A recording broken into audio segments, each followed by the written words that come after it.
અબુધાબીના BAPS Hindu મંદિરમાં 2 દિવસના સમયગાળા દરમિયાન 15,000થી વધુ ભક્તોએ જન્માષ્ટમીની ઉજવણી કરી।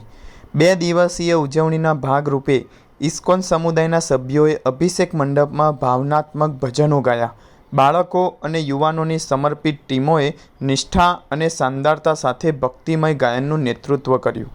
સાંજે બાળકોએ ભગવાન કૃષ્ણ અને રાધાજીના મંદિર સમક્ષ સુંદર રીતે ભગવદ્ ગીતાના શ્લોકોનું પઠન કર્યું।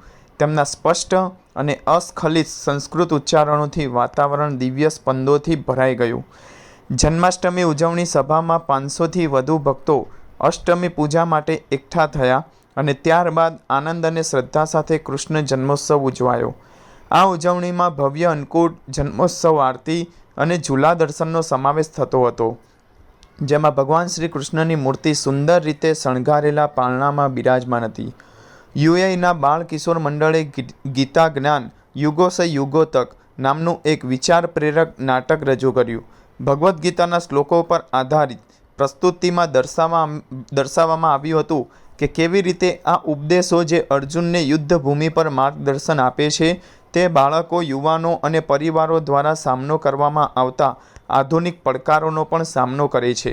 સભાને સંબોધતા સ્વામી બ્રહ્મયારી દાસે ભગવાન શ્રી કૃષ્ણના જીવનના શાશ્વત જ્ઞાન વિશે વિગતવાર જણાવ્યું। જ્યારે સામાજિક અંધકારથી ઘેરાયેલા હોઈએ, જ્યારે ગુંગળામણ આપણા પર ભાર મૂકે, ત્યારે નિરાશ ન થાવ, કારણ કે તે જ ક્ષણે ભગવાન આપણા જીવનમાં પ્રવેશ કરે છે। ભગવાન આપણને શીખવે છે કે રાત જેટલી અંધારી હોય છે, એક મીણબત્તી પણ એટલી જ શક્તિશાળી બને છે। ક્યારેય થાકશો નહીં, ક્યારેય ડરશો નહીં। આજે મંદિર ફક્ત પથ્થરના મંદિર તરીકે જ નહીં, પરંતુ સંવાદિતા અને ભક્તિના જીવંત દીવાનદાંડી તરીકે ઊભું છે, જે વિશ્વને જાહેર કરે છે કે રણના હૃદયમાં પણ શ્રદ્ધા, શાંતિ અને એકતાના રણદ્વીપમાં ખીલી શકે છે।